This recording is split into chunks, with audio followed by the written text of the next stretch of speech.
And Paul McCartney calls. I'm like, I'll do the meet. So he called you up? Yeah, he cold called me. He didn't meet anyone else. He didn't audition me. You had no idea that was coming? No. Didn't get a heads up. It was sort of one of those things, the phone rings and it's a private number and he goes, hi, is that Scott? Yeah, this is Paul McCartney. I stood up and I'm like, I'm in my office on my own and I'm sort of like, what do I stand up for? There's no one here. You know, so he just like, researched you, he knew about your work? I found out he got my number from his daughter Stella, who then got it from a magazine editor who's a mutual friend of mine, Stella's. She called this mutual friend of ours, a magazine editor, said, I got to get someone in music to work with my dad. He's going, I don't know anyone. I run a fashion magazine. And he's the only guy I know through Bjork. And she's like, give me his number. And that's how random it was.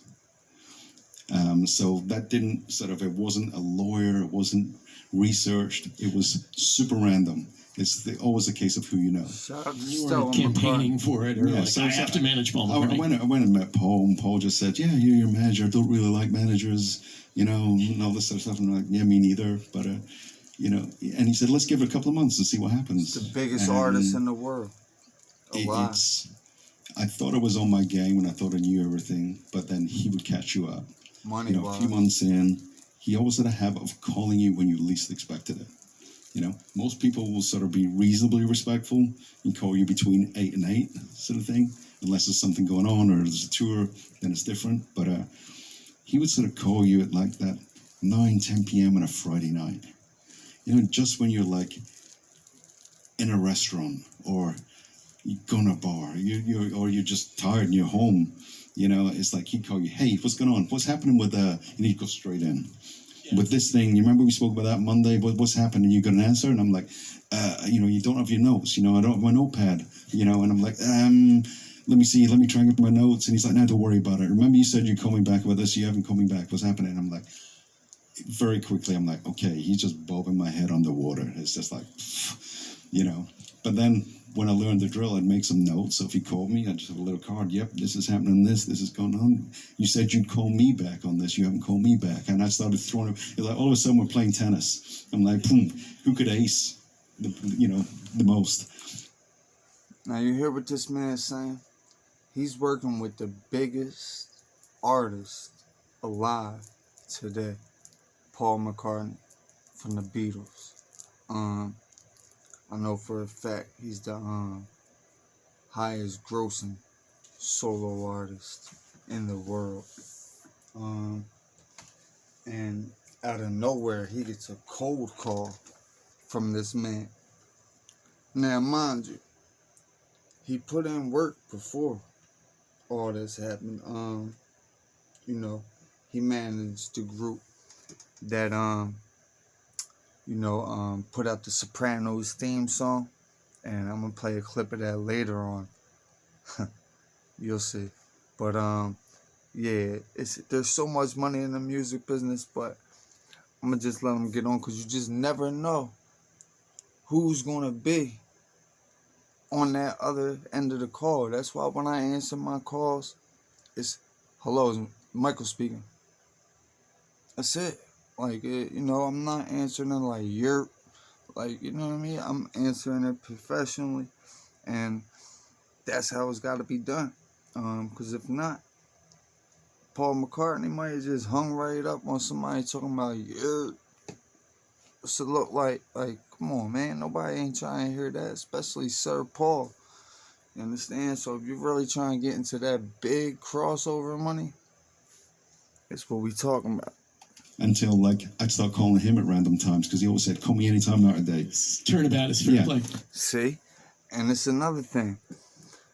How do you deal with somebody that's a legend on that level, like Paul McCartney? How do you even deal with somebody like that when it's Friday night, he calls you at 10 and you're stuttering, you don't even know, you ain't got your notes with you. He's questioning you on this, that, and that. What happened with this? So now, he realized what he had to do. He had to switch up his pivot. And there's nothing wrong with that. Actually, there's something wrong if you don't do that. So a lot of people want to just stand their ground and I don't care how big the art is, man. You better recognize who you're dealing with and the money that you're going to lose out on. Let's continue. Because, it's just a lot of stuff in this video that I feel as though people Call me anytime out of the day. Turnabout is free play. 9 a.m. Saturday morning. Hey, how's it going? He's calling and Paul. He was always cool. Whatever He would time. always take a call. And then at that point, when you kind of know the game, you become better at it. All of a sudden, I'm like, I'm going back to school. He's making me better at my job. Just when you think you know it all in this game, that's what happened. Something like that. I remember the first time I went to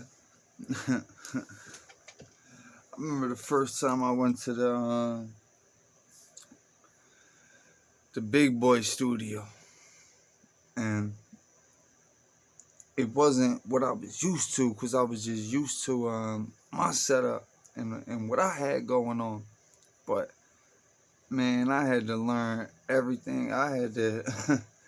It took forever just for me to get the speakers, just not even the speakers, just to get everything. You know, their interface was different than my interface, so I had to download some stuff on them. It was just a lot of work, you know what I mean? And it showed me, even recently with a podcast that I did,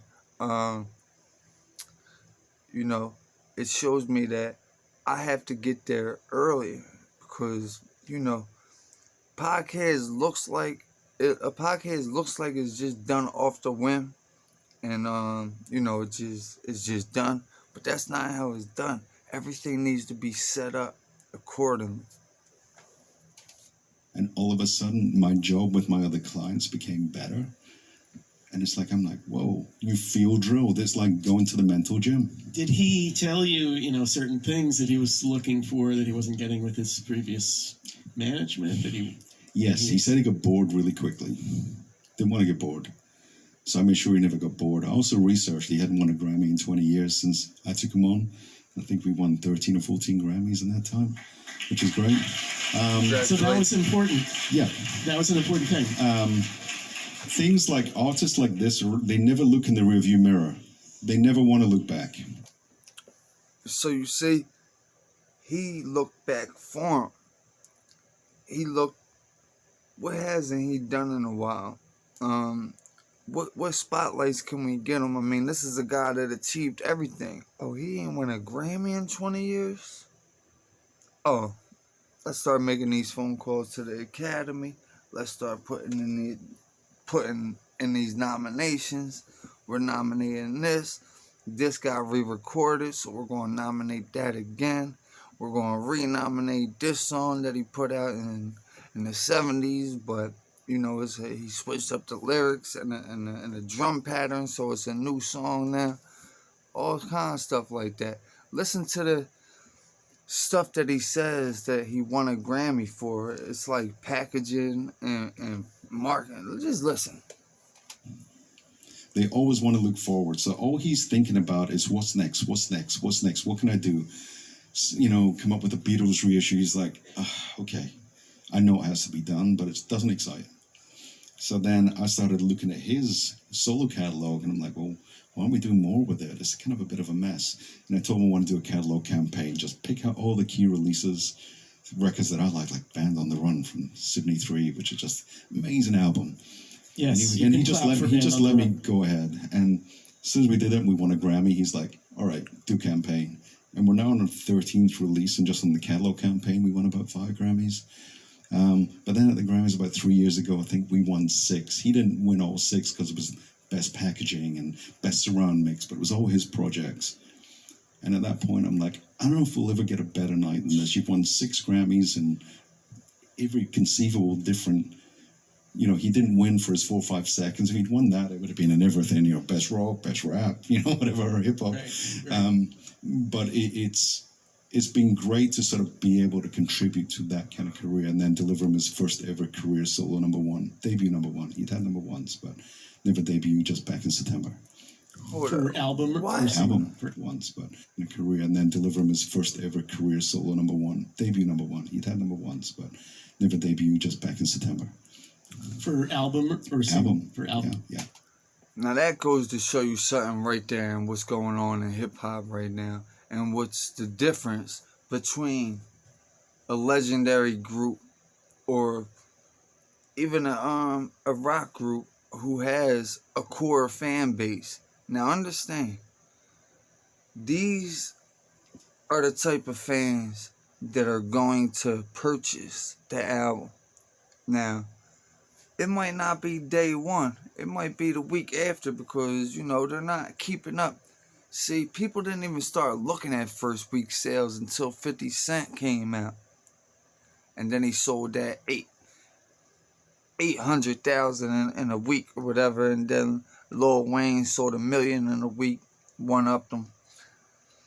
But then, you just gotta look at all the CDs that, were getting printed at that time and getting sold, and a lot of people, it was just a different era at that time.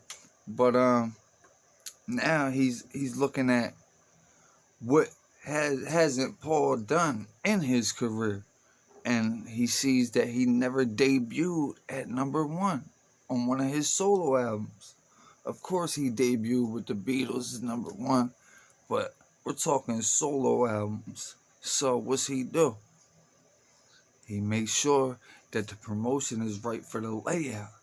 See, you could just tell by how the other managers played with Paul's catalog that they weren't doing nothing properly with his solo catalog, which is strange because if I got if Paul tells me go do something with this catalog and you get 10%, I'm on it. What? I'm hitting up every potato chip company, every whatever. It don't even matter. But Paul's gonna be getting them checks because I need that 10%, and that's where Scott Rogers is coming from on this right here, as far as him doing different things and him still keeping Paul happy at the end of the day, because Paul realizes stuff like this, like, whoa, I never debuted at number one.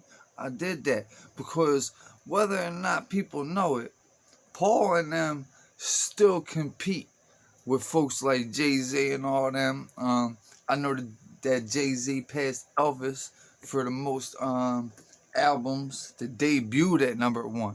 So Paul got to be looking at stuff like that and thinking to himself like, oh, there's still people that's in this game right now that's competing, and it's a beautiful thing about music. Which was probably the happiest I've ever seen him. So Look, what motivates The Paul happiest you ever seen. September. for album or single? Album. For album. Yeah. Which was probably the happiest I've ever seen him. So See? what motivates Paul? I mean, it can't be money, right? He's the world's wealthiest musician, is what I've heard. Yeah. He's a worker. He's the world's wealthiest musician, is what I've heard. Yeah. Wealthiest musician He's a in worker. the world. He sort of goes old school British working class mentality, that he goes to work on a Monday, he finishes work on a Friday, takes the weekends off, unless he's touring. And he will go in the studio every single day. Every single day he goes in the studio. He'll work on something, he'll work on a score or a soundtrack. You hear this? This man been in the music industry for over 50 years. His catalog goes so deep. Oh my, he's part of the Beatles. He's a not just part of the Beatles. He's a Sir Paul McCartney we're talking about. Now, if he's working every single day in the studio, what's your excuse? Let me know your excuse right now. Comment below. I want to know your excuse on why Paul McCartney at 70, this was interview was a little, at 80 years old can go in the studio every single day and get something done, but you can't. Let me be known. Track or new songs every single day. He's in a place he can go to the studio, he goes. Another thing I remember from the Beatles recordings book, that there was that book published that gave the logs of all the Abbey Yeah, Road sessions. And the night they wrapped the final mix on the last mix of Sgt. Pepper, the next day they came in and started on like "Baby You're a Rich Man" or something. But just the next day, it's just they were hungry to do But more. what was fascinating about Paul, just even as a musician, was when the Beatles got their first real money, I think like quite early on, they had early success. So they all bought houses. Paul bought a house that was very modest, not that modest, but pretty modest compared to what he could have bought. 5 minutes walk from Abbey Road Studios. George Harrison bought a castle. John Lennon bought a white mansion This where big he filmed estate, the mansion. yeah. Ringo bought whatever he bought, but they bought all these sort of yeah, exactly. So all these guys kind of like they were like, hey, when we made it. So Paul was the first one in and the last one to leave the studio. And he didn't want to play anything but that old Hofner bass for a long time, too. Yeah, right? I know, but he actually ended up playing guitar on a lot of the Beatles things and drums in a lot. Right. Because what Paul, and I've seen him do this on his last album. He brought in a bunch of great musicians, some of his touring bands, some other musicians. They'd lay down the tracks and he'd be okay. He's working on the song. He's super fast at working. It's the fastest I've ever seen at laying down tracks. Everybody goes home. He goes, all right, let's give it some feel now. He'll go back and he'll redo the drums. And we're working with Abel Boreal Jr., who is by far the best drummer alive today. And Paul goes in and plays it better. Do you hear what this man is saying? This is why Paul McCartney is as great as he is. When the Beatles first got their big check, you heard the man. George Harrison bought a castle. John Lennon bought a white mansion. What they say Paul did. Paul bought a nice-sized house. 5-minute walk from Abbey Road Studios. The Beatles studios, for people that don't know, that they worked out of. He was about working. He was still hungry. He knew it wasn't it. He knew that they were going to have to keep on keeping on. Because that bread don't last forever. He just plays it with feel. It's different. And then, he's got amazing. Did you hear what he said after that? He said, still to this day, Paul will come into a studio, call over some of the best musicians in the world, the best drummers, the best whatever. And they'll jam out, make a song. And when they leave, who'll redo that drummer's whole set and do the drums better than he did it? Come on, man. Just think about that. That's like me having Pharrell come over and do the beat, do the drums on the beat, and him leave and me erase that file and do it over my way. That's real artistry for you there. Because to be the best, you gotta beat the best. And I guess Paul's still proving to himself at 80 years old that he still got it. So now, how can somebody tell a rapper that they gotta stop rapping at 30 years old because they're too old to be rapping? Now, just think about that. So, now in rap music, you got kids that's under 30 years old who pretty much when you're under 25, you're still considered a juvenile.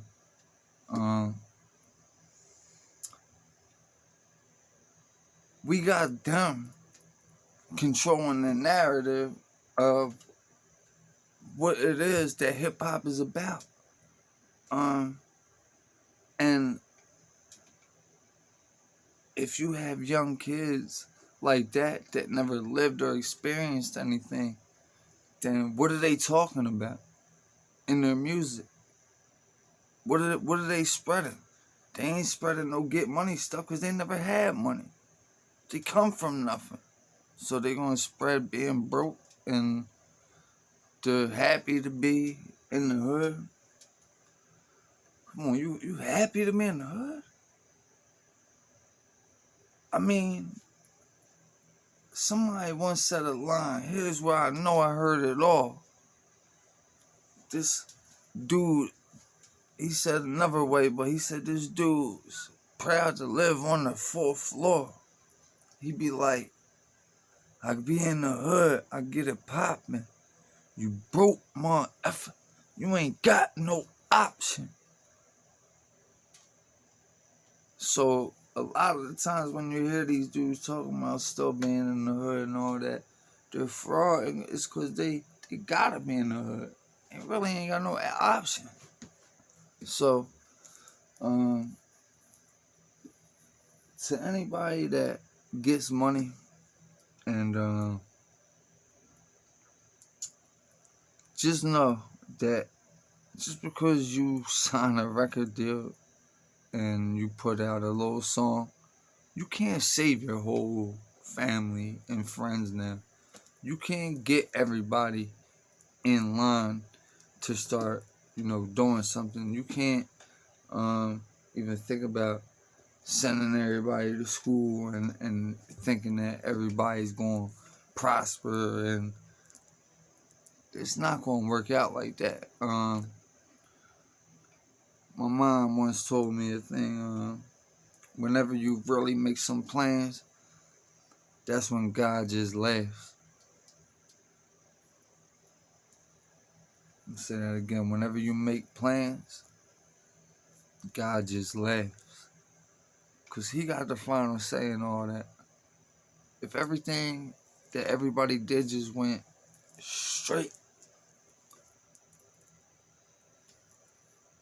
there wouldn't be no such thing as pain.